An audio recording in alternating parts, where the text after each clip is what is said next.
Hey everybody, this is Brian Yellow. On episode number 58 of Origin Stories on Creativity, I spoke with Ryder Hunte Clancy. She graduated from Brigham Young University with a degree in psychology and found herself writing a fantasy story set in Scotland. Not something she thought she would ever do. She married a person from Scotland and visited the country and found herself kind of enthralled with the magic of that particular place in the world and wanted to set a story down. She's an avid reader, been reading her entire life, loved fantasy, loved literature, was one of those people who constantly studied, constantly was learning the ropes, and as a straight A student, she was able to study her way into knowing how things worked. And that's what she's doing with writing as well. She's learning how to tell a story. She's learning how to be successful. She went to a conference with Calliope and working her way through Twitter. She has a nice size following. She's already had a couple meetings with agents. She's on her second draft of her novel. She has ideas for the future. I enjoyed this conversation and fill the notes in with ways to contact her. She loves to interact on Twitter. She has an Instagram. She has a Facebook. She is a great conversationalist. She's already agreed to discuss speculative fiction on my other show, Mirage. And I'm definitely looking forward to getting her on there in November. So I have that to look forward to. And basically, you know, the best person to talk Ryder Hunte Clancy is Ryder Hunte Clancy. So here she is, Ryder Hunte Clancy.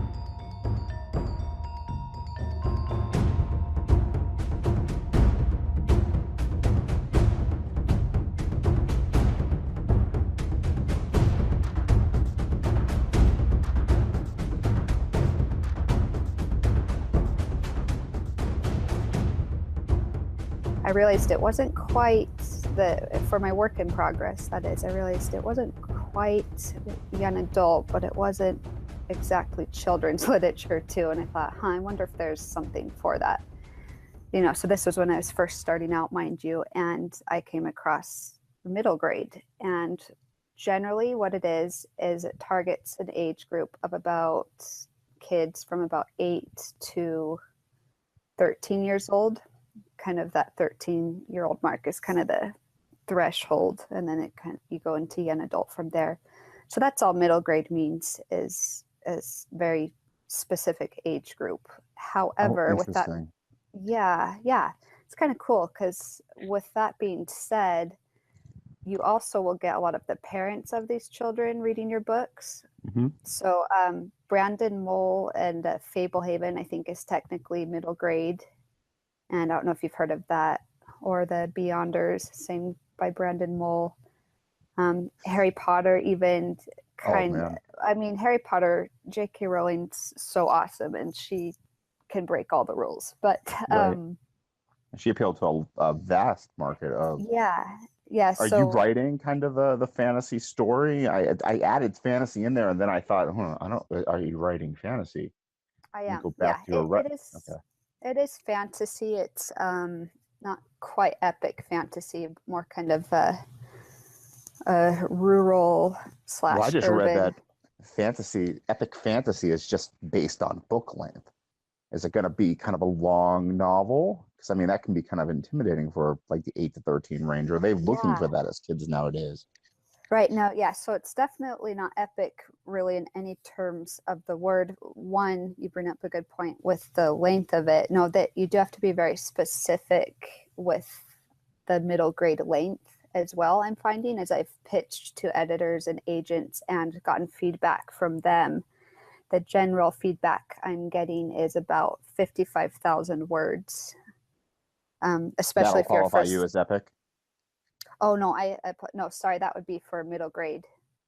Epic, I think, goes into like an adult category. Okay. like Yeah, more like so 150,000 or something along those I lines, right? believe so. Yeah, I've done a little bit of research on ideal word counts and such. This is all mostly if you're interested in traditional publishing, which is what I'm aiming for. Hmm. And so, yeah, that middle grade readership, it's I'm finding it's a bit tricky because you do have to be very specific with the do's. There's some do's and don'ts, including the word count. You can't be too long. Don't want it to be way too short either. So I yeah, guess about you don't want to, you don't want 55,000 to, words. you don't really want to dumb down your category or your topic either for the kids because they could surprise you. I mean, especially I guess J.K. Rowling kind of aged up with her target Yeah. audience as well. And yeah, what I 'Cause, said I mean, I earlier was about, already in college when I read her first one. By the time she published her yeah, last one, I guess she was writing I for know. adults specifically. I don't know. Well, she started out with her young, she probably, I'd imagine, targeted the young readers and then they just grew with her. So that's how she kind of spans different age groups so well, I think. Do you have a cheat button? A cheat Do you have a button. do you have a, daughter that you're writing for or a son that you're Oh, writing got for? you. Mostly just, I mean, this is so broad, but just that age group. I think what drew me to that specific age group, the 8 to 13-year-olds, was you can catch them at the kind of the inception of their creativity, if you will.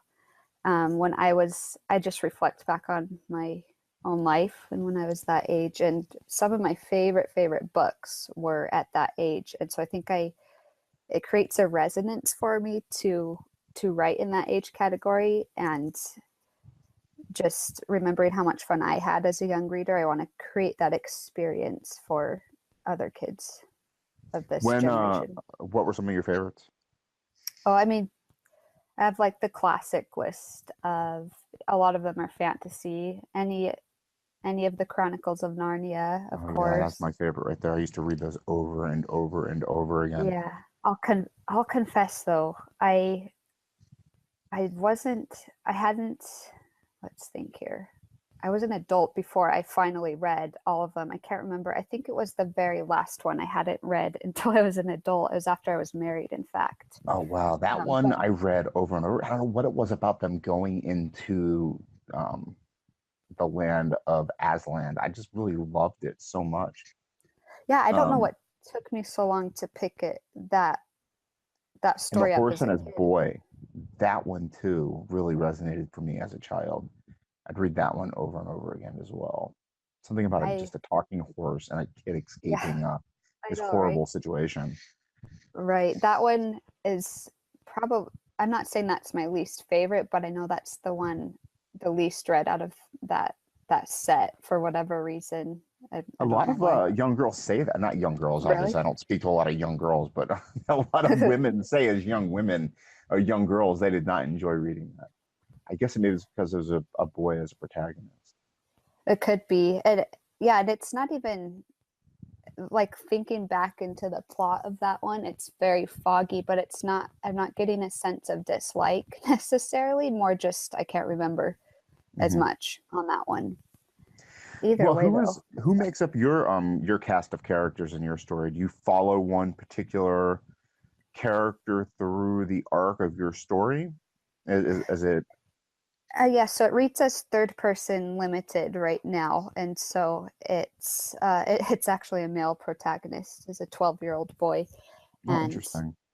I know I actually, okay, this is funny, this I've never told anyone outside of my family this, but he I probably a few months ago, I'd gotten through the first draft and was getting ready to edit, and I was kind of checking some of the character balancing I had going on, and I got this idea, this crazy idea. I thought maybe I should make him a girl. What would happen? How would the dynamic of the story change? And so I'm texting my brother, who's been kind of involved a little bit, with updates on the book, and Hmm. he's just going, "Don't do it. I like what you have. Don't do it." And it was just a funny experience though, because I fought it. I fought that inner um, I don't know, whatever you want to call it, that I just had a total inward Muse. Would you battle. say Yeah, muse? Yeah. I know I do use Muse a lot, so that would be good. And I think the male protagonist Muse, well, not I think, the male protagonist Muse won out. I couldn't do it. He, at least for this story, my he's a boy, it's a male. I'm sure. I mean, he has a friend who's a female. There's females in the story, but I could not change him to a girl for whatever reason. He had to stay a boy for this story, at least. So you got your degree in psychology and Right. decided after becoming a mother that you were going to write. Obviously, as you were growing up, you read a lot and you read probably tons of information about the human mind and the human experience, and you've had experiences. And what possessed you to invest all of this time in writing a novel? Had you written before this? Had you invested time in arcs and stories and fantasies and story writing and all that good stuff? Well, not in the traditional sense. I mean, I'm a believer that you can write, I should say, without actually writing, sitting behind a computer or having a pen and paper, meaning you're always observing. And I think everyone can do this. It's not like an exclusive category for certain people. I think everyone's capable of doing this. And so I think that's what happened with me is I was enough of a reader that I was absorbing probably plot structure and arcs and everything without even realizing it. I think that just kind of happens. I think it can happen if you're a film critic as well. You're observing the story without, subconsciously, to use a psychological term. Mm-hmm. And I haven't really analyzed it from a psychological point of view, but I think that's what happened. So I wasn't the kid that always said, I want to be a writer. That was actually my sister who writes well, and she's an excellent journal keeper, and she's going to totally be our family historian. That's not. But were you a kid that wanted to be a storyteller? Were you a kid that was right. constantly telling stories? Were you making up stories about everything around you? Or were you making up stories about the people that you saw on the street, or why that person was doing this, that, and the other thing? Yeah, no, in my head, I was so shy, so painfully shy. I got called painfully shy. So this is tough for you talking to me then, I bet. You know what? I was a little nervous getting on, but as an adult, I've fought through a lot of that introversion. I'm still introverted. I actually wrote a blog post on this recently called Dismissing the Invisible Kid, where I called myself, that was me. I was the invisible kid up until adulthood when I decided to make some changes. So, yeah, no. Wow, I really like that. And dismissing the invisible kid. Yeah. Wow. On my go into that a little bit. I'd love to hear a little bit more about dismissing the invisible kid. I know we're kind of jumping around subjects a little bit, but you say something cool. I don't want you to escape it, and we not go into it. But tell me a little bit about dismissing the invisible kid. Sure. I mean, especially when you're suffering from anxiety or introversion, and you kind of want to fall into that kind of like the wallflower, and you're afraid of people looking at you and expecting something from you, or something along those lines, and you want to melt into the environment or whatever. I mean, what is in dismissing the invisible kid? All that you just described there was me and still is me very inwardly. I've just come to overcome a lot of things. And I mentioned this in the blog post and where I talk about my mom. I mean, I feel bad for her. That's how shy it was. Like I probably made social settings so awkward and difficult for her, but it kind of started with her so I would do silly things. If I started laughing in public, I'd cover my mouth. I'd be that anxious. I'd think, I don't want anyone to look at me. I don't want them to notice me smiling. So she started with little things like that, where I think in the post I call them training sessions or something, where she would literally hand me the phone and say, okay, we need to call so-and-so. What are some things you can say? What are we going to get out of this? Simple things. Or ordering an ice cream cone at McDonald's, she wouldn't order it for me. She'd make my little 8-year-old self go up there. She'd stand beside me and I'd have to order it. So I overcame this severe introversion early on thanks to her and all the practicing. But the invisible kid syndrome, not syndrome, that's kind of harsh. But as far as the invisible kid goes, I mean, it did carry on with me. I had my hobbies and everything, which is a whole other topic, but I had my hobbies growing up. But in high school, I mean, that's, high school is like the pinnacle of awkwardness, and you're starting to find yourself. You have no idea what you want to do. Breaking out of that shell, breaking out of that adolescent shell, right? Becoming who you'll be, or discovering who you want to be anyway, right? That's right. Yeah, that's exactly what I'm meaning. And I never really broke out of that in high school. I was your straight A student who didn't veer from the rules. I'd like pee my pants if I was reprimanded. And so I look back at those years, and this is what the post is about. It's me kind of reflecting on that, looking back at those years and not really having remorse over what I missed, but just deciding now as an adult that I'm not going to be this invisible person. I use the reference of the Princess Diaries movie where Anne Hathaway's, I don't know if you've seen that, but she says the movie. I've not ever seen it though. Yeah, she's just like this nerdy girl who, it's her journey to becoming a princess, but she doesn't know she's a princess. And at the start, she has someone sit on her in high school, and he's like, "Oh, sorry, I didn't see you there." And that's really even just watch that part in the movie and you'll get it. You'll know what I'm talking about.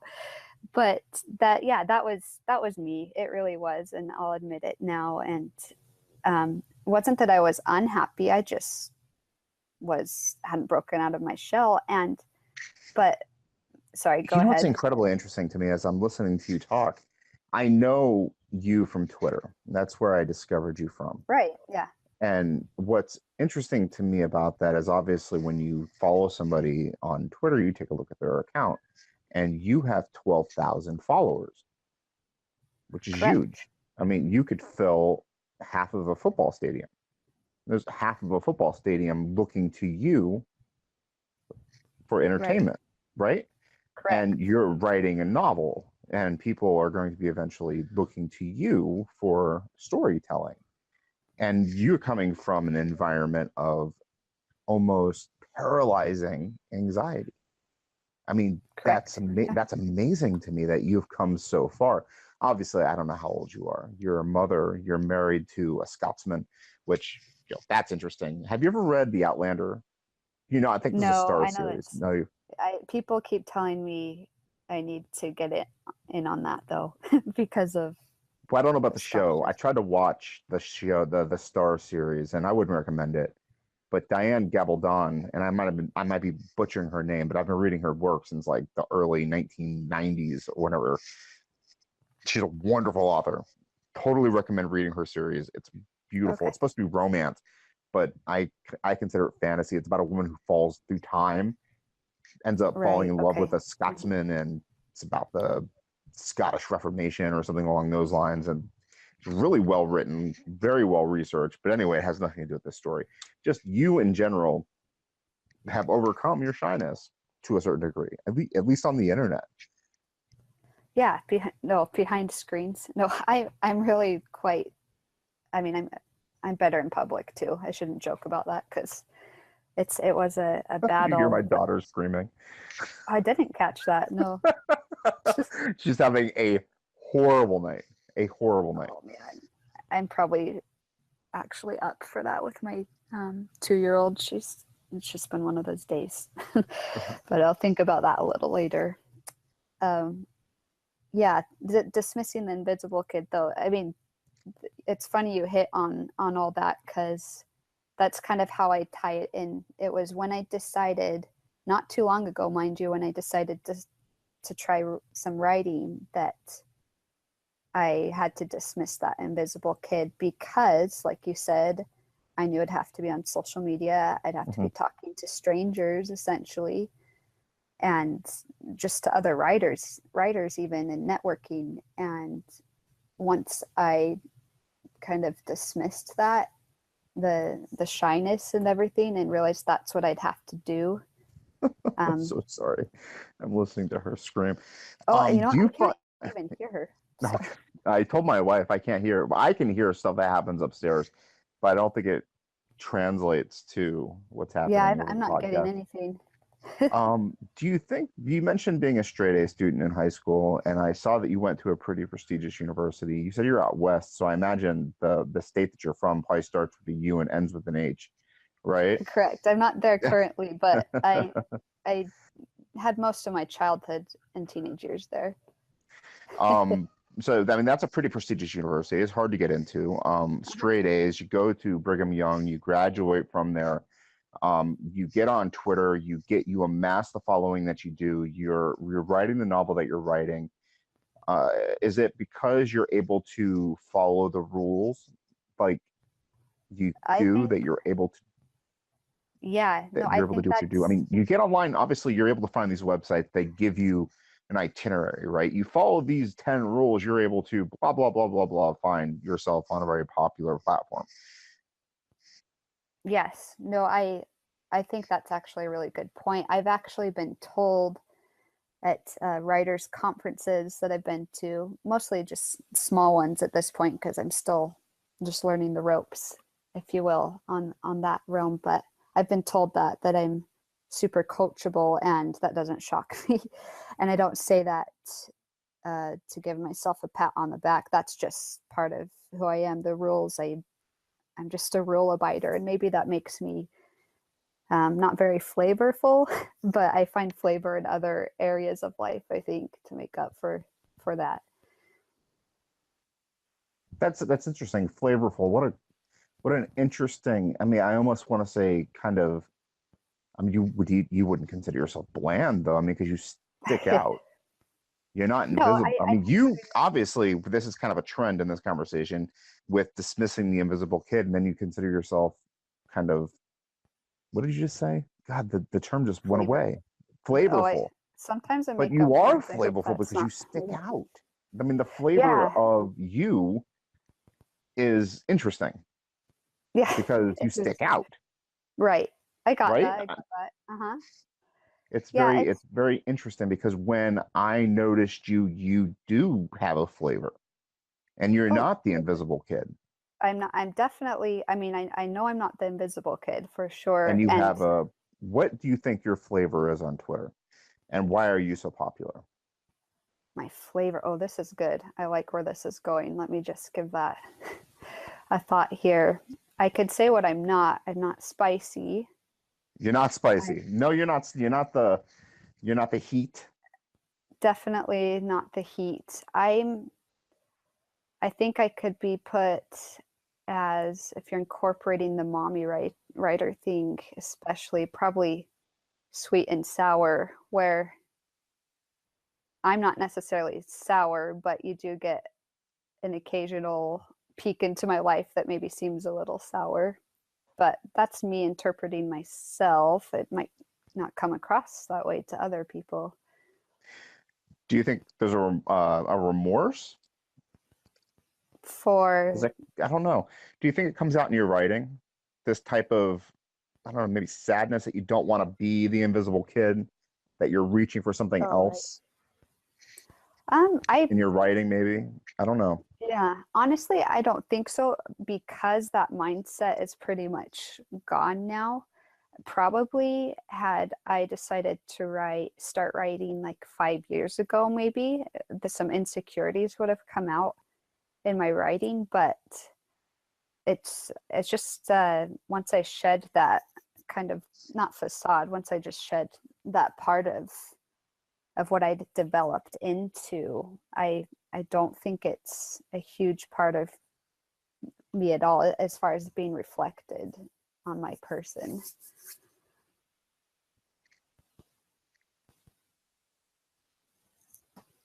Um, no, they're very interesting. So to get back into the dismissing the invisible kid, no, Mm, get back into the novel actually, the fantasy aspects of it in terms of sure. Scotland. Okay. That's such a great. When does that take place? The novel itself. It's modern. Maybe it's about 30 or 40 years back, but it's not medieval or um, you know, even turn So of you're the not century. exploring the mythology of Scotland itself. You're making up your own type There, of. there's both. I do rely on Scottish myth and folklore. A lot of it's based around the ocean, obviously, because it's an island. The Britain's an island and of sorts, I'd say. And so a lot of their folklore is based off of water demons and kelpies and things like that. So no, I do borrow a lot from Scottish mythology. Thought that'd be kind of fun to do. I've never been to Scotland. I've always wanted to go. You know what really scares me is the movie Train Spotting. That's Again, not that ruined the whole country for me.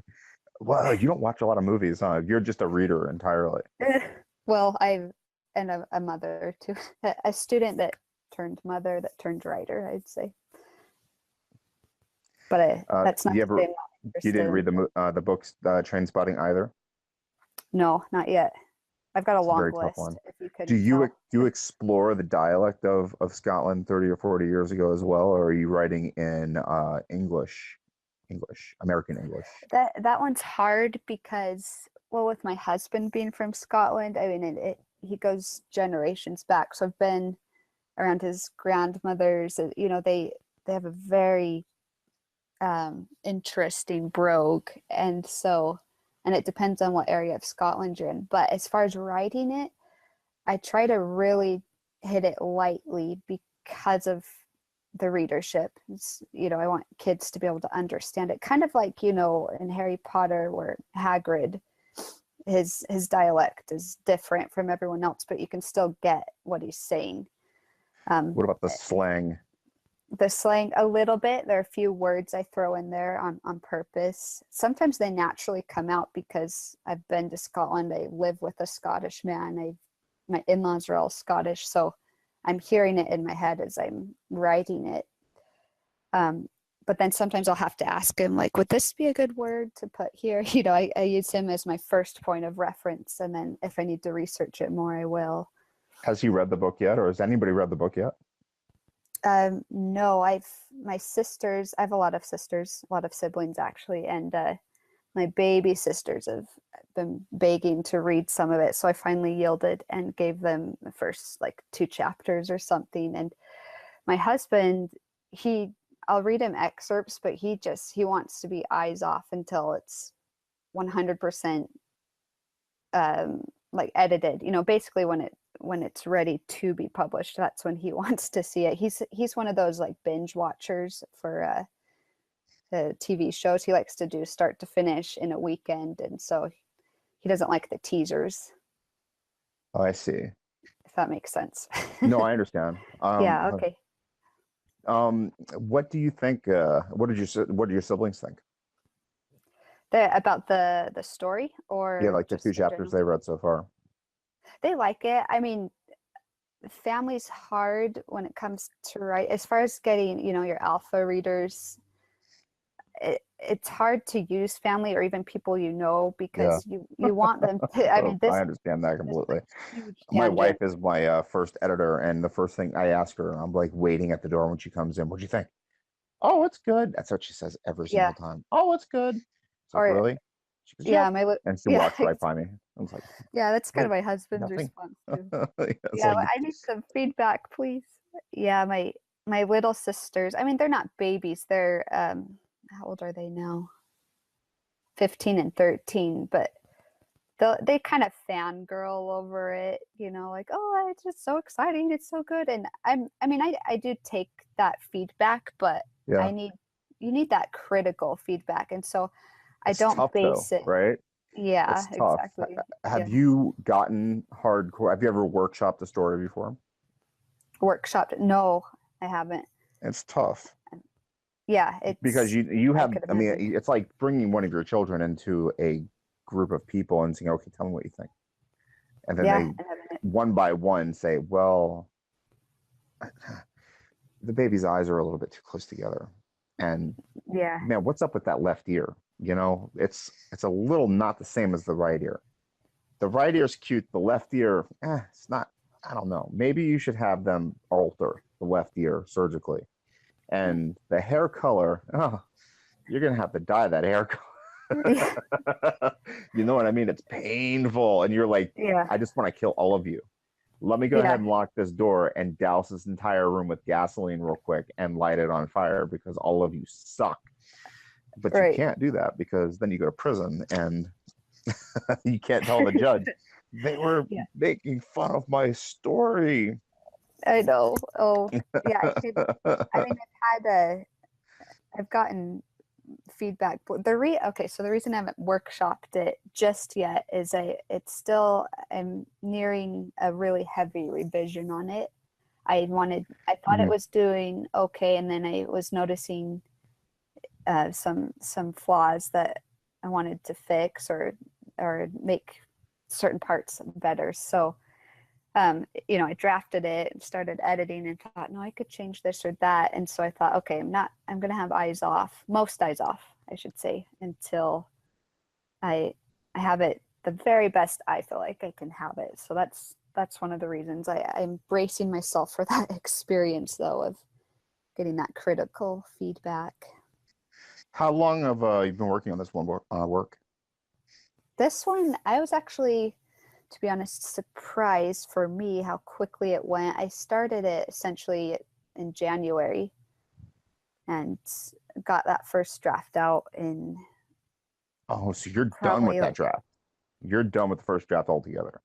Yeah, that's done. I'm revising it really hard right now. I'm just being as put that editing cap on and being as brutal as I can without completely chopping it to bits.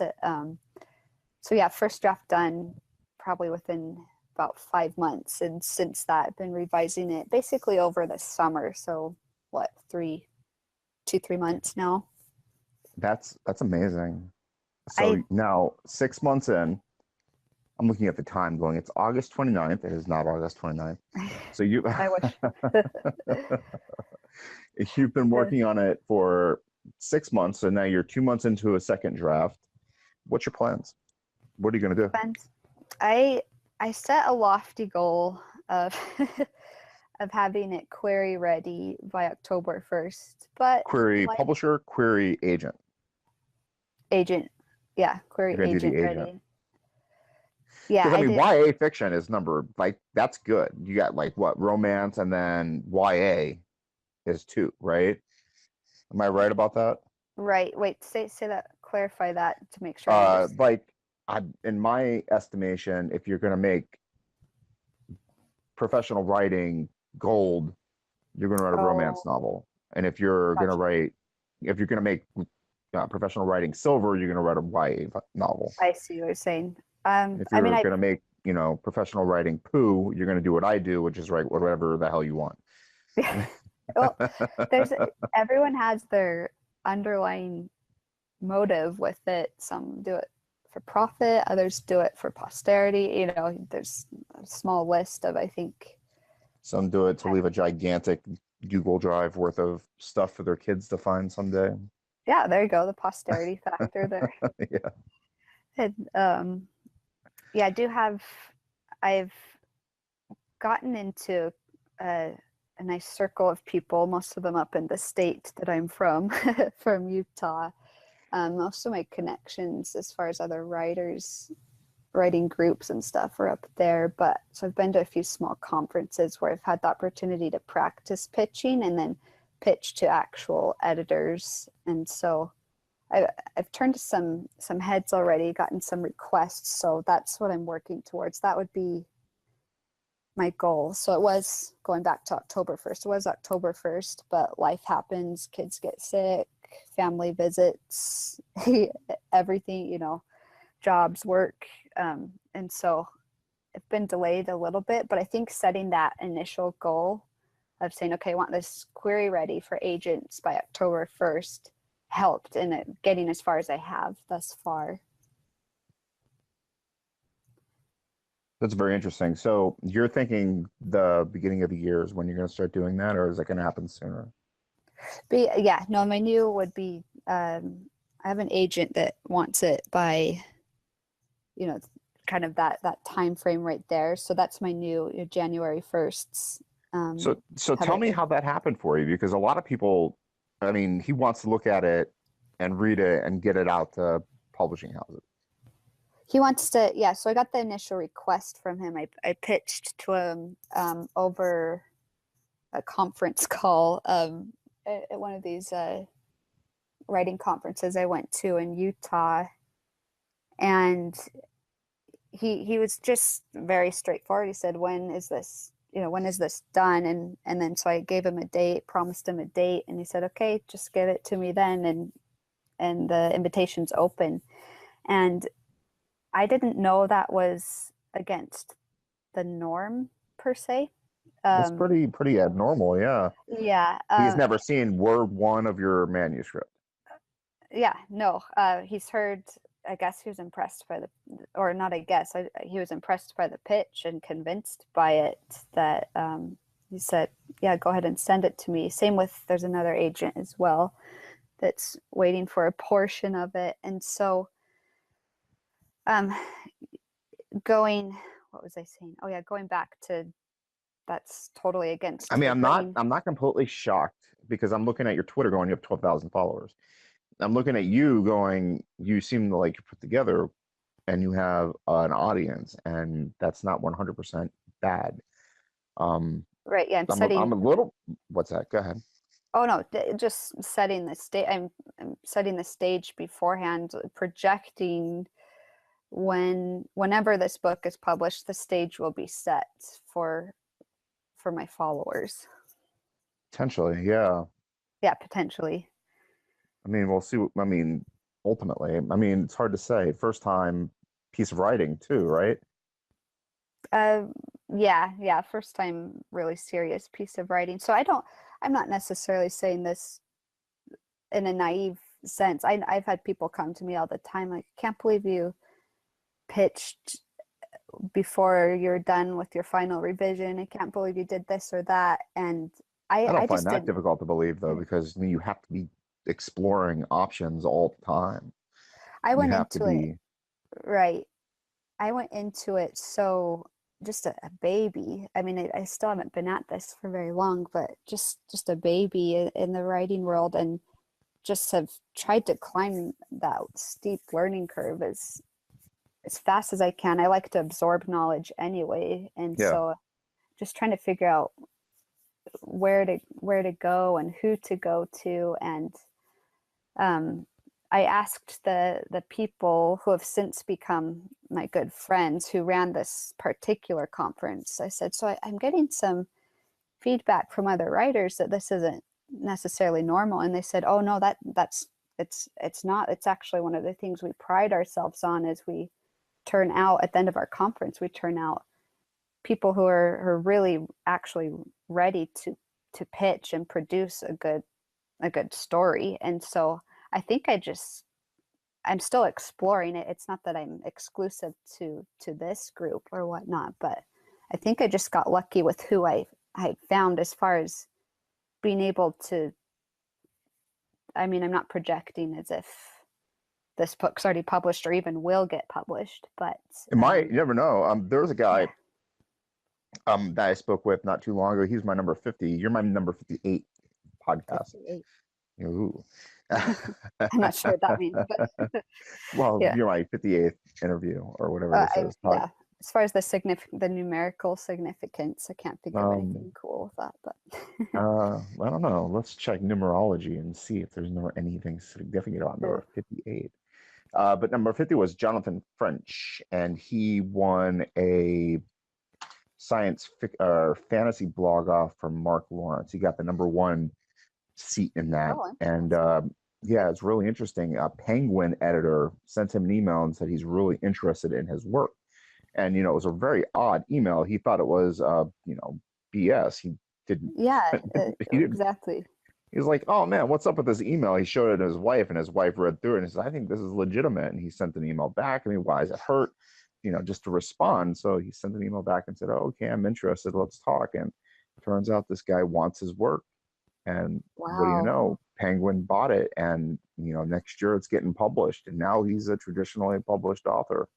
And he's sitting on his butt, waiting for his novel to get published. His Wow. life is different, turned upside down because, he participated in his blog off.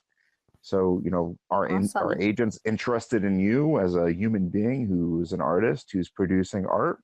Why not? You know what I mean? You did everything right. You said just as well. You said it just as well as you could. You follow the rules. You are a straight A student. Urinate yourself if you do things wrong. You get yelled at, so you avoid that. You have the anxiety gene. You want Yeah. to do the right thing. You followed these rules to build up your Twitter account with the right people. I don't know who you have as far as who you follow. I mean, you have 12,000 followers too. I've never gone through them to check, but you tweet the right things in terms of who and what the articles are. You tweet quotes. You tweet art. People are interested in what you have to say. You went to conferences. I mean, you probably are doing the right things and you're getting the right attention. You're on my podcast. You're number Yeah, 58. Let's see, 58. excellent. Let's see, Yeah. 50. Yeah, right. I'm gonna turn your career around. 58. No, I'm You're gonna make it ecstatic to because be of here. me. Yeah. Say it again. Oh, I just said I'm ecstatic to be here. I really am. This is awesome. So I'm from New it's York. kind of I know you're from Utah, and you probably don't even know what sarcasm is, but I'm from New York, and I'm looking at it going, "Oh, this is all sarcastic. What do you mean?" Um, oh, no, no, um I mean, we don't even have to get on this, but I've got a pretty dry sense of humor. Um, if I get around the right crowd, it comes right out of there. And so I get sarcasm to a good degree. I understand it. But yeah, um, let's just see. Number 58. yeah, what do The we got there? reporting of the death of Zachariah, son of. Okay, this is boring. This is not what I want to read because Yeah. there's a bunch of names in there that I can't pronounce. Well, death is no, is always ominous. That's never a good sign. Right. Death of. We shouldn't What have does looked. We shouldn't have looked this Yahoo up. Answers will hook us up? What does the number 58 mean? Okay. Right. 29 times 2 equals 58. Why? Best answer.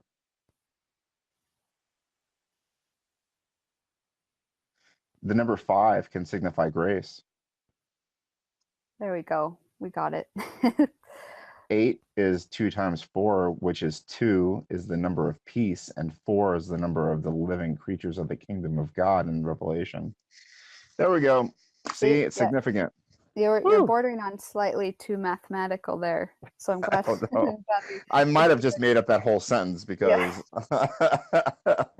there was like yeah. mathematical symbols and like I don't know the times. I Oh mean, do you man. know times? I don't know. Yeah, maybe I shouldn't put my fingers where they're not I got meant my to degree be. in English. I know you had to take statistics to get a psychology degree. I Sure. barely had to take liberal arts, so I don't Yeah. know. Oh, we tried. We tried. It's all good. Yeah, we tried. So a Scottish dude, how'd you hook up with a Scottish guy? We it was kind of, I mean, we actually joke that we need to come up with like this totally insane story, especially like meeting a Scottish guy in Utah of all places. Kind of like, what? If Scottish people, they usually travel to like the East Coast or Florida or something, way on the other side of the United States. So, but it had to do with school. He was going to, I was in Provo, like you mentioned, at Brigham Young University. He was in Salt Mhm. Lake City, which is about 40 miles north of that. He was going to a separate school, but we had my roommate slash friend. She was my friend first, and then became my roommate. Was from Scotland, but from a different part of Scotland. But they happened to know each other slightly, just acquaintances. And he was coming by to just hang out with her, and we crossed paths once, and and me being my introverted, like totally scaredy cat self, like ran in my room. I was like, oh my gosh, his accent, I can't understand what he's saying. And he was like big, like at the time he worked like concrete, so he was like big and broad chested and had a buzz cut. And I was like, that guy is, I mean, I found him attractive, obviously, but it's like that guy's scary. And the next thing I know, my friend's like, oh yeah, I gave him your number. He totally thought you were cute, and you know, all the dialogue that happens there with first encounters. And yeah, we just hit it off, and we've known each other now for almost 10 years, actually. Oh, wow. Yeah. And how many kids do you have? Like 4, right? We have 2. Oh, but 2. I don't know why I thought you had like 4 kids. It feels like 4, and I probably make it accidentally sound like 4, so I could see where you got that from. Well, that's a great story. I was picturing before you started telling it that, oh, it could have been skiing, because Yeah, Utah is amazing skiing, supposedly. that does bring people from all over. Yeah. In the winter months, obviously, skiing in the winter, can't ski in the summer. Sometimes I say things I regret. So let me ask you this. What is your plan if, let's say, these agents are, I don't know, they work out to nothing or whatever? Do you have Sure. Yeah. other plans in place? I'm starting to, I what? really feel, oh, sorry, finish. I'll let you finish your thought. No, I there. did. I finished. You're done? Okay. I've got mommy brain. You're so polite. I love Utah for the politeness. My favorite podcaster is actually from Salt Lake City. Scott Johnson, do you know him at all? I'll have to look him up. He Scott does Johnson. Okay. he owns a channel, Frog Pants. Does like 9 podcasts. The dude is like crazy busy. Yeah. But Wow. anyway, okay. he doesn't curse, he doesn't drink, he's like the nicest guy ever. But that sounds like he's one of my people then. Yeah, I would imagine. I'm not exclusive to those type of people, obviously, but yeah, that's where I originated from. Sounds like he's one of them in a good sense. But I totally veered from the question there. Where were we going? Let me rephrase it. Are you writing this as a series or is this a standalone novel? Yeah, so I pitch it as it's a standalone with a potential for series. Man, you're like well educated in terms of what to say. I'm telling you, it's amazing. You've got to check these guys out. They're called the Calliope Writing Coach, and Calliope, as in it's spelled Calliope, and it's Greek. It's got a Greek origin to it.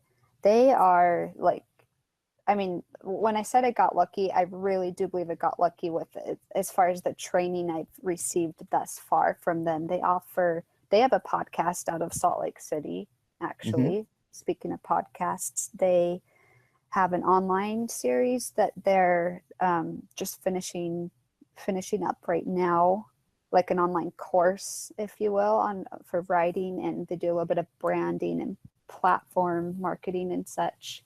And then they run their courses too. So if anyone out there or is listening or interested, if anyone out there is interested, you should definitely check them out. They're on Twitter as well for Calliope. What's their Twitter? Writing. Do you know offhand?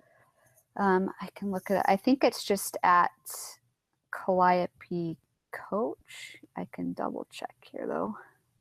I can't remember everyone's handles. It's like insane on Twitter here. Let's see. I'll get that for you, hopefully. Oh, just, yes.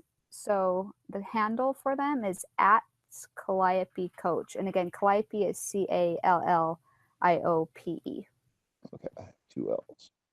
They're fun too. Oh my goodness. They're like the most down to earth, some of the most down to earth people I've met. Like they just make it so fun, but they're really connected as well. They know a lot of people, so definitely check them out.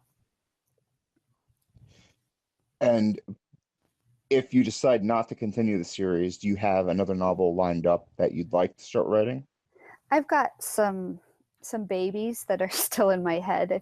that sounded weird. Wow, it's amazing that you opened up the door to writing with this novel, and you're just going to continue with it, huh? I mean, it's I don't even know what to call it, a fever, a Floodgate. virus. Yeah, Yeah. floodgate, I would say, right? I mean, you were, why psychology and not like creative writing or something along those lines in college? I, again, the invisible kid, I didn't think I could ever do anything like this. I took a creative writing class, maybe one in high school, got good grades, got good feedback, got like, I think there's a poetry unit we did. I think it got published in like nothing big, like some little high school journal or something. And I don't know. I never even followed up on that, but I just thought, well, that's not for me. I could never do that. That's for like really smart people. You have to be really smart to be an obviously. I got published in my college journal. I got a story. They mangled the beginning. I think they tried to edit me, and they mangled the beginning of my story. I got so I mad at know. them. But they Yeah. published me, and I went and grabbed every single copy I could get out of this vending machine. I get so excited. I was so ecstatic, but I got so mad at them too. I just wanted to kill somebody. They destroyed my story. But I was excited at the same time. I just took Yeah. every single copy. I don't even think anybody was able to get one. So I definitely Yeah. checked. You hoarded yeah, distributed them to very specific people. I'm sure that, I'm sure I'll have that coming, that same reaction if I ever get published, anything published. So, No, I've got a yeah. good feeling about you and going Oh, thank forward. You're very studious, and as long as your imagination is the same as your ability to, figure it out. I mean, you got the world is your oyster, basically. Thank you. That's what I'm discovering, and that's very validating to hear you say that. So, yeah, I appreciate that.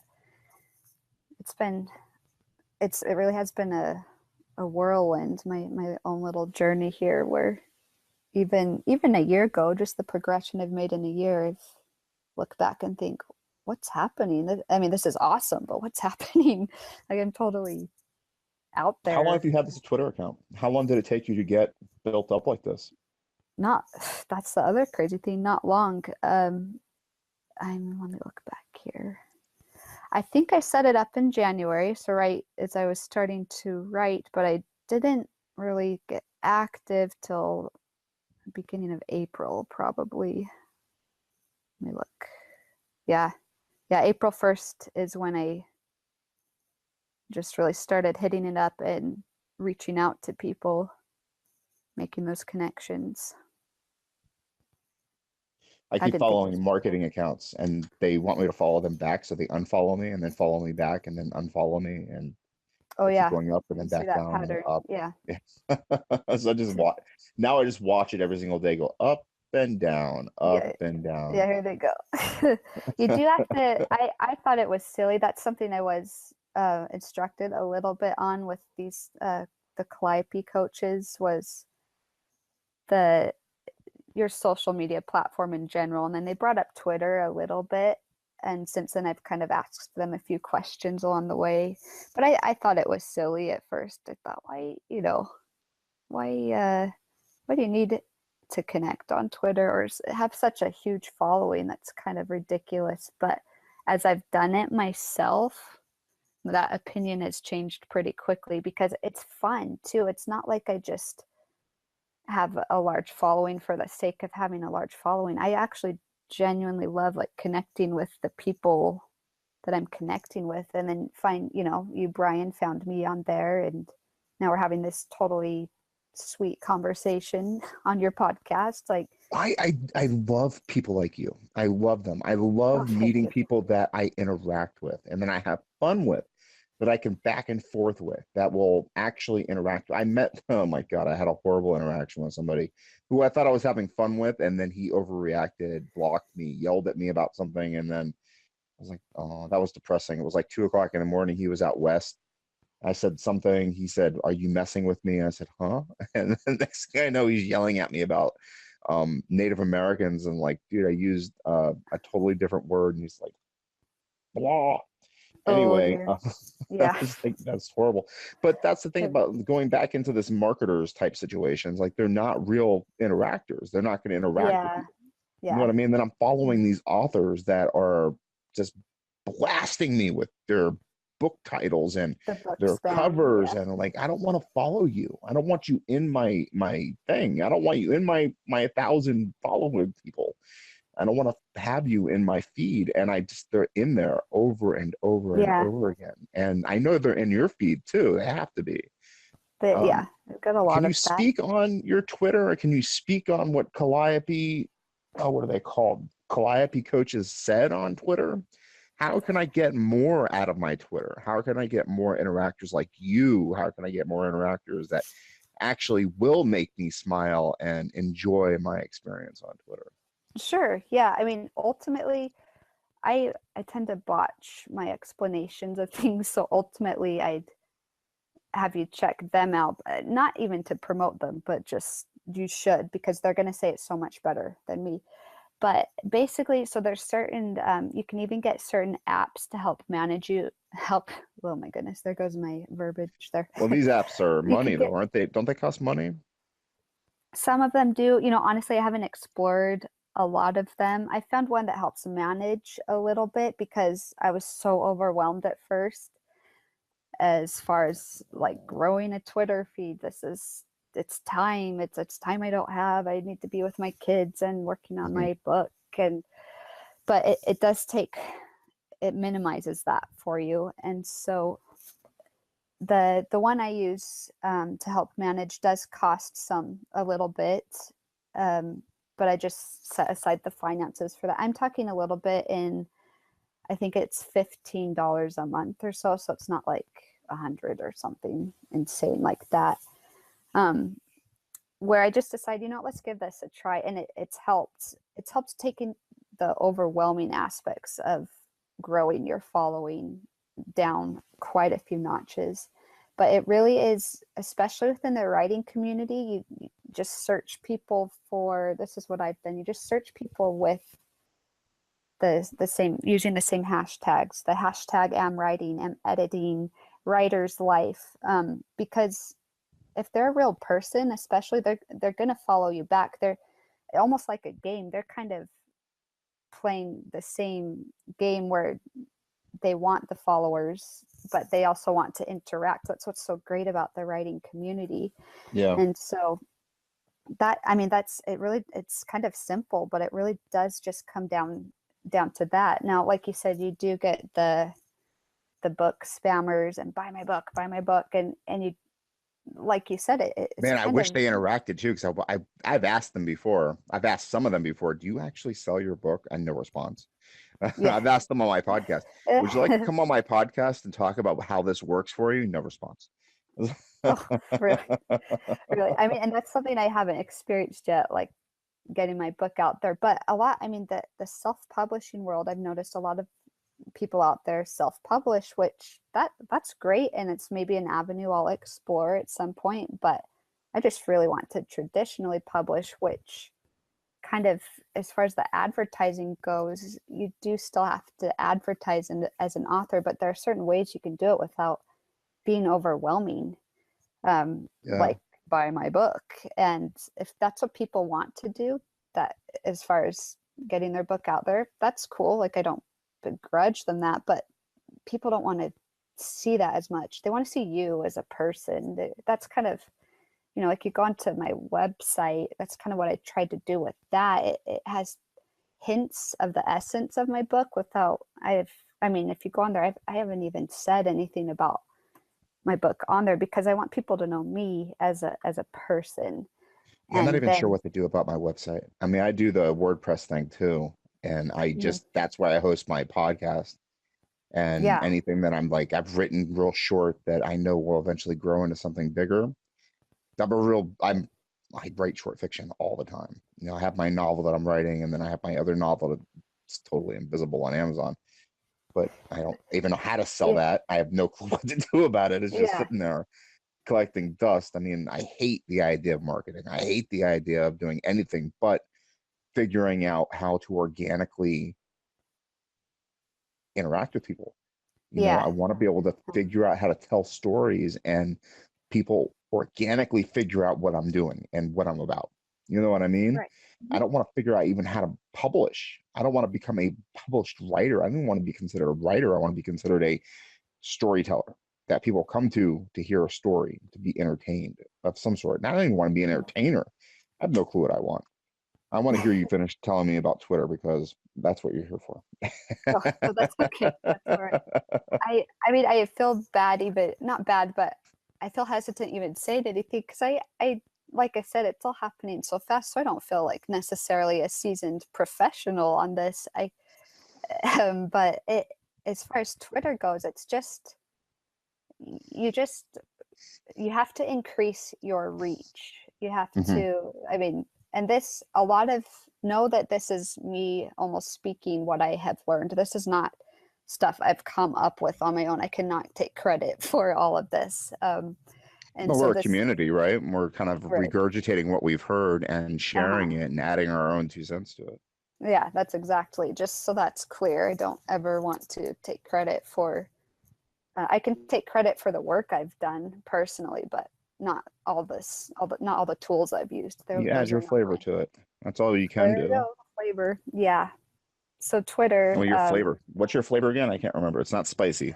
well, yeah, not spicy. That's all my flavor is, not spicy. I said sweet and sour, but maybe I'll come back to No, you I on think that on Twitter. it's caramel apple pie. I will give you that. There we go. That sweet and sour is too broad. Nah, That's it's sweet. yeah. You're not sweet and sour because you don't have that sourness. I mean, sour would be like that Northwest kind of raunchy, sarcastic. You don't know if you're being nice or not. You're kind of nice, so Kind you're of mad at the world, sour. yeah, Right. exactly. It's raining all the time. I don't really want to talk to you. I just want to go back to bed. You're not really like that. There's a lot of Yeah. sun where you are. I'm guessing Arizona, but I don't know. Yeah, I'm in Nevada. So Nevada. there's so much sun and dust. That's where, yeah. Um, I like that though. It's like an apple pie spice. So I'll retract. I'll officially retract the sweet and sour. Not Too gonna go late. with that. The I know. podcast is published. You are now known as Sweet and Yeah, Sour. it's on there from wait 30 minutes It's on ago. there forever. Yeah. Everybody knows. No, I'm joking. I'll fix it. No, it's. I mean, you have my word. I retracted it, so that's good enough. But did I answer that well enough? No, you did, and I understand Yeah. completely. I don't know. I've heard that before. The apps are supposed to be, or the add-ons are supposed to be very, very helpful. I've tried one before. I don't know if I used it right. I'm very cheap. I don't want to give anybody any money. Yeah, I did struggle with that, but what I did do recently is I have some close writing buddies that wanted to try it out too. So I said, well, hey, let's just split my account, and then if you like it, we'll split the cost, and use that community aspect because everyone's kind of aiming for the same thing. Everyone wants to get their book published, and it's not really a race to see who gets there first Mhm. necessarily. So Yeah, totally. I've noticed. I've done that too. It's like I've had that thought. It's like if you get published, it's going to be helpful to other people, especially if you're friendly with them. I mean, you exactly, can't go up alone. Also, what I've done is look at like magazines or publishers and kind of seen who they follow and just kind of notice the real people you and look, just kind yeah, of you follow look them for too. yeah, you look for the influencers of the big people, and then you'll start to get influencers like, okay, who follows me that gets a lot of notice on Twitter, who has more followers, and then it's not like I'm like so anti brown noser. It's not like that, but you want to show genuine interest in Yeah, them as people and what in their journey too. yeah, I totally understand that too. Wow, this is a great conversation. So you're gonna get an agent, maybe. I don't even know if you want an agent. I don't even know if you want to be traditionally published. I don't know what my opinion is. I don't know Yeah. if you want to do all the work yourself though either. I've seen people get traditionally published and they sit back and they have to do the same work as a independent, except they get the art done for them and they get a marketer and they still have nothing. You know what I mean? At the end of the day. I have a Yeah. friend in Yorkshire, Emma Hardcastle, who works so freaking hard to get her books on bookshelves. she works so hard. And, I have had conversations with other authors who won contests. They've been deemed the best out of thousands, and, you know, they're in the same place as Emma, you know what I mean? Just Yeah, struggling to get their books on bookshelves. So, I mean, it's like, you never know at the end of the day what's going to happen to you. And then you had Jonathan exactly. French, who've won contests and they're waiting to see what will happen. And then J.K. Rowling, I mean, what'd she do? She rolled out of bed one day, and next thing you know, she's struggling to give away millions of dollars, that she's not a billionaire. Yeah, I mean, I think you do have to understand any writer who decides to be published, whether it's independent or self or traditional, you do have to realize that you're not going to be J.K. Rowling. You're like, Not it is anymore, right? I mean, not, yeah, 2007 was a it's long different time now. ago. She published her last book, 2007. The That was her same, last book. the Yeah. last book, 2007, Yeah. and that was the year I got my For Harry Potter, at least. now that was the Yeah. year I got my invitation to Facebook. Okay. That's when they were Yeah. still inviting Yeah. college people to be a part of Facebook. The world changed in 2007. I mean, they didn't have social It did. media. Yeah. Dane Cook was on MySpace giving out invitations to his comedy show then. MySpace. Yeah. MySpace. I mean, Yeah. remember MySpace? I mean, I don't know how Vaguely. old Yeah. you are, but you might have been you might have been a middle school kid then, No. struggling with, invisible kid syndrome, but Yeah. still. So, no, I do remember like my aunts had it, and but it was like I was totally the Facebook generation. I think a Yeah, sophomore in 2007, the world college. changed, and Yeah. now we struggle with trying to figure out how to get attention with 7 billion people. I mean, look at me, look at me, look at me, look at me. Oh, you looked at me for a second. Oh, now the other person's going to get attention. Mhm. We're lucky if we get 30,000 people to look at us for a second to give us $1, and that's what we got. Andy Warhol said 15 minutes of fame, and we'll be lucky if that's what we get. Yeah. John Scalzi said that he wants people, doesn't care if they download his book for free, because he just wants the attention. He wants the readership. But at the end of the day, Yeah. movie studios are going bankrupt. Nobody's paying for anything. It's all free on the internet. How does that translate to dollar bills? You know what I mean? How does that translate to mortgage payments, car payments, groceries? Nobody has any answers to this. The entertainment industry is going belly up, and we're all trying to get some kind of payout at the end of the day. Agents, publishing houses, television stations, who the hell knows? And North Korea is trying to launch missiles at us. We're trying to figure it all out.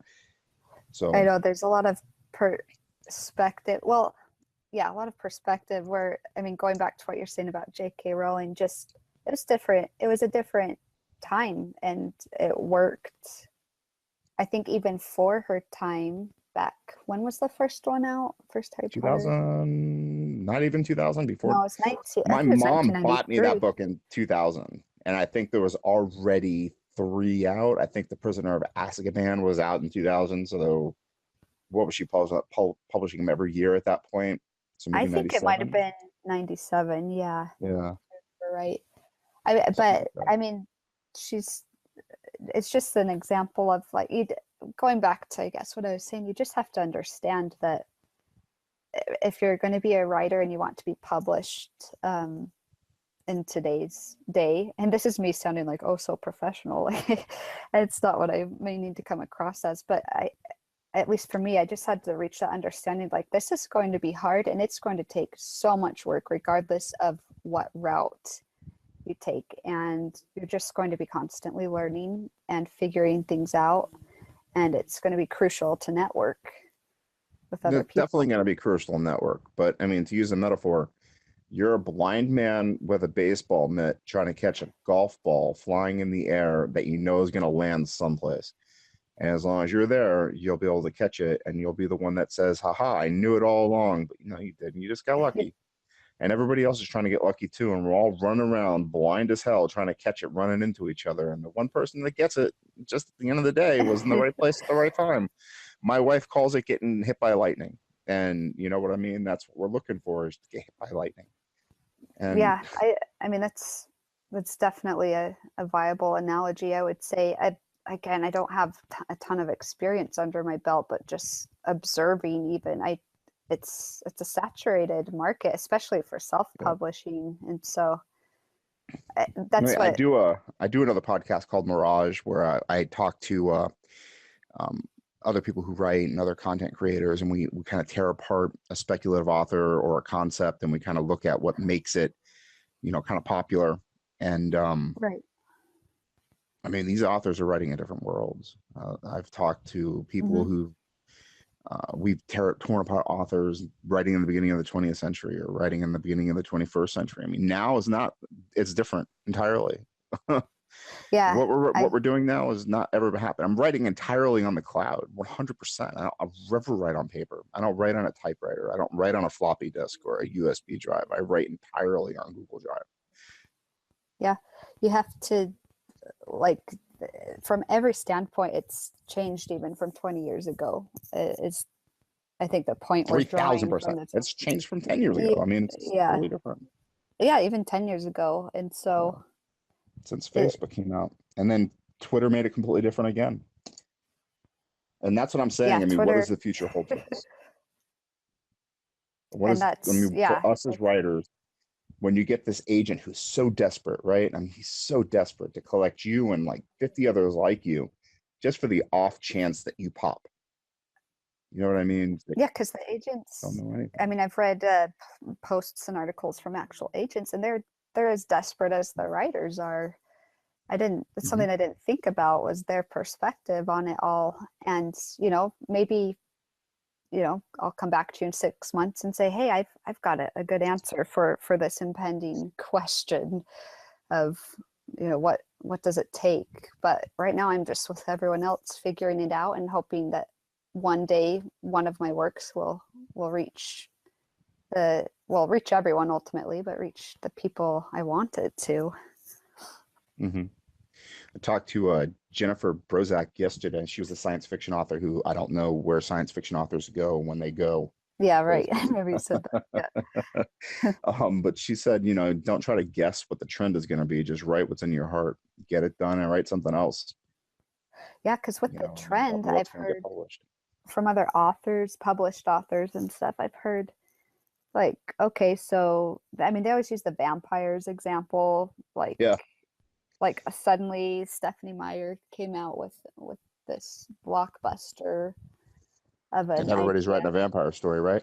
Yeah, but they don't realize, or maybe they don't come to terms with, that was on an editor's desk 2 years previously, probably. And I mean, I think she went quicker than that, but you know what I mean? Like the stuff that's sitting on editors' desks, traditional editors and publishers, it will be stuff we see in a year or two, and by then the trend will have changed, likely. That's what I've heard. So yeah, I mean, why even bother writing about trends? Just write something. I mean, what you're writing is unique-ish. You know what I mean? Don't try to be unique enough to where you're like, oh, this is trash because it's not unique enough. Just write what you want and then write something else. I know a lot of people use the hashtag manuscript wish list, or MS, which I've never heard that, actually. That's a thing? Yeah, it's hashtag MSWL, where editors and agents will put out what they'd like, what they're in search for, what they want to represent right now. And so I haven't really checked that out, but I heard it's kind of cool, because if you find one that matches, it's just another tool you can use instead of hunting through each website of the publishing house and the agents there. And it sounds kind of cool, because you might hit someone that might potentially be interested in what you have. Well, I've been writing the same stupid science fiction novel for the last year. I'm not going to scrap it now to write something else. It's that's for sure. Yeah, I know that was one of the problems I had to get over mentally, was, is this going to take away from time with my kids if I start writing it? But it's crazy how you start to prioritize, and then you just start stacking more stuff on top. Then I decided, I need a website. Let's do a website. Oh wait, but I'm going to have to keep that updated with posts. And okay, well, I'll move this around and that'll work. Have you checked out my website? It's the worst thing ever. I did. I feel like I did initially when we first touched base. it's the worst thing ever, you said. Yeah, I think I like my top image. It's good. And then you scroll down, you see some like pinned stories that I have managed to Pinned put at the stories. top of my website. And that's fine because I don't really have an opportunity to update a lot of short fiction because I'm afraid to put anything on the website in case I sell it to a magazine. I'm I afraid they're going know, to yell yeah, at that's me. hard. Yeah. Like, oh, we can't publish this because you put it on your website or some I crap like guess you that. I guess you have to put stuff on your website that is good, but you don't care if it's not published. You have to That's the write thing that is I want to little publish it all. I mean, it's I all money, know. right? Yeah. And then I have all my podcasts that go on my, podcast feed. And I'm like, oh man, I hate the idea of just the podcast sitting there. I want fiction. I want people to read my stuff.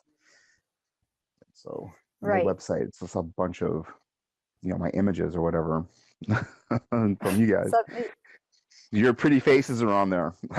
yeah. Your lovely face isn't on there. Yeah. You do have to, one thing I've learned with that, or learned to do, or was, kind of guided to do with a website, was to get your stage, it's your stage, get it up, but do it. But first you want to do the research. So, I mean, this is what I did. I researched, okay, not who do I want to copy, but who do I want to kind of resonate as far as other authors and storytellers and such. And so did a little research first, like what do I want? And once I decided that, I thought, okay, that'd be kind of fun. And then Who did you decide that you wanted to kind of resonate? I kind of checked out so I went on Amazon and looked at other middle grade books that have good reviews. And then from there, I went to their author websites, and decided I don't like that. I do like this. Maybe I'll try that. That's a good idea there. So I just used other people's examples, didn't copy it, but just decided what my likes and dislikes were and weren't. Yeah, were and weren't. And the best thing about it is it's not locked in stone. You didn't chisel your website into the side of a mountain and go, whoo, that was half of my life gone. It took like Right. a day or two or a week or whatever. And tomorrow you're not even writing in code anymore, which is the coolest thing. You're Yeah. slapping pictures or images or whatever. They can easily Exactly. swapped out. I mean, the best thing about it is a lot of people think like, you put it up one day and you're ruined for the rest of your life. You put it up one day, you can change it. Right. You constantly tinker with it. Yeah, the It's you've websites. not ruined your reputation because you misspelled something. I mean, just put it up and then work on it. I did miss. Oh, it was like Did you? total like midnight. I'd been writing and needed to put a post up too, and I misspelled. It was like a word that has several versions. Uh-huh. For me, I don't know. I can't think of the correct English term, but yeah. And I noticed it a few days later, and I was horrified. I thought, oh my It's a gosh. homonym, isn't it? A homonym. Yeah, I think that's what I was going for. Was a homonym. I There we go. I invited somebody from Reddit. He bought an ad on Reddit, which is like the dumbest thing. I've done that one time for a blog that I was doing. It's like totally not worth it. But he bought an ad, he put it up, it was a streaming thing for his novel. Like, hey, I'll invite him to do my podcast. I sent him a message. It's like, hey dude, come on my podcast. We'll talk about your novel. And he's like, okay. But your YouTube page has a misspelling on it, and your music goes over your voice. He gave me this really long critique about my podcast. I'm like, oh, you're an asshole. And I didn't say anything else to him. I said, okay, whatever. And he actually gave me a lot of really great feedback. That day, I went on my YouTube page and I fixed everything. Yeah. Like, critiques are fantastic. It's like he didn't ruin anything. He didn't break it. He made it actually better by being a jerk. Yeah. But... Yeah. And if you that's the initial reaction. I feel like when you get a critique, you're like, I don't like you. I hate your guts, but you were right about everything. Usually they do have good intentions if they present it the right way. And he did not present it in the right way. Yeah, that can be hard, I would imagine. But he was good nonetheless. Yeah, I think we have managed to make it a little bit over an hour and 20 minutes. I try to make it about an hour. So I have kept you longer than I intended, and I'm sure you need to relieve your babysitter. Okay. Man, this has been a great conversation. I thank you so much for joining me. I like You're to end it welcome. with 3 quick questions. Okay. And the first being, as a seasoned writer now, you've written your first novel, you're on your second draft, you're going to push that thing out and you're going to be writing your second novel soon, or at least some stories anyway, getting some more experience under your belt. What do you tell somebody who's struggling to create? Doesn't have to necessarily be writing, but trying to push art out. What do you tell somebody who might not be as prolific as you are, who's having a hard time doing what you've done? You just have to, this is going off of strictly what I've learned intrinsically, is just, okay, so for writing, you just have to write. I mean, my current work, my work in progress that I'm doing right now, as I'm going through it, I'm tossing, I'm finding that a lot of a few chapters, a few segments are I'm not even going to use them. So, and that's an example right there. You just got to write and get those creative juices flowing, and they will start to flow. The muse will visit you and you'll just catch that fire. Yeah, right. And sometimes just putting words on paper and revisiting those words the next day can make those words even better, right? It doesn't have to necessarily be the best words first time. And yeah, you find your groove. Maybe you like groove. to write in the park. Maybe you like to write in the middle of the night. You figure all those things out but you have to start writing. You have to start writing. You can't sit there and want to write. You have to write. Perfect. I love it so much. Right. My second question is, what are you reading? A lot of middle grade right now. That's another key. That's good stuff, though. What's middle grade fiction and that you're reading that other people maybe might enjoy? Because I mean, there's nothing wrong with like zipping through a book. It makes you feel good sometimes. It's an easy read too, and well, that's another thing I would advise that I have found helpful. Nail down your genre that you're writing, and then read your genre or listen to it on Audible. That's what I've been doing a lot. There's a lot. I think I mentioned it at the start. Something called Fablehaven by Brandon Mole. It's a series that's middle grade. Fablehaven, one word. He also has one called the Beyonders series, and with that being middle grade, I've been reading that. I just finished Will Wilder and The Relic of Perilous Falls. But if you just type into Amazon Will Wilder series, that comes up. Do you ever see yourself writing other things besides middle grader fiction? I have a few ideas stewing in my head that would be probably more young adult, but yeah, so I really like fiction. I do enjoy writing my blog posts though, but I think that'll just be more for my own fun benefit. So are you ever going to publish those on your website, or are they already on there? They're up. I try to keep an ongoing flow of them. So there's a few up right now. Yeah. And my last question for you would be, where can we find you on the World Wide Web? Not in the world, because that would be inappropriate. Yeah, we know of Nevada, and nobody in their right mind is going to Nevada.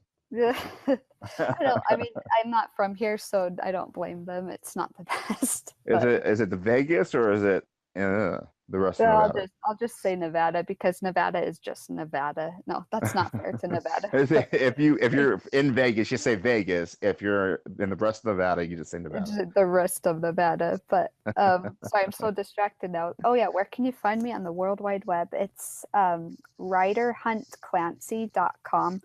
So that's RyderHunteClancy.com. And of course, on Twitter, my handle is at Ryder H. Clancy. I'm also on Instagram. And I have all these links, right? You should. Okay, excellent. I will get them to you, though. All right. I really, really appreciate you joining me today. It means a lot to me, and I really enjoyed this conversation. It was fantastic. And it's my pleasure, Brian. Really. Yeah, it was really great. And I hope you have a wonderful night. And oh God, man, I'm now imagining how hot it is where you are. 130, 40 degrees. Not quite, but yeah, it's hot. And no air conditioning either. You have like a swamp cooler going on, don't you? Well, no, it's not that bad. We're more sophisticated here in Nevada than you'd think. Well, I was there in '97. So what was that? 20 years ago, and we had a swamp cooler.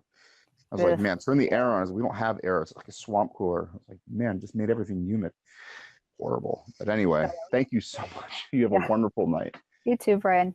Thank Bye you for bye. having me. Bye.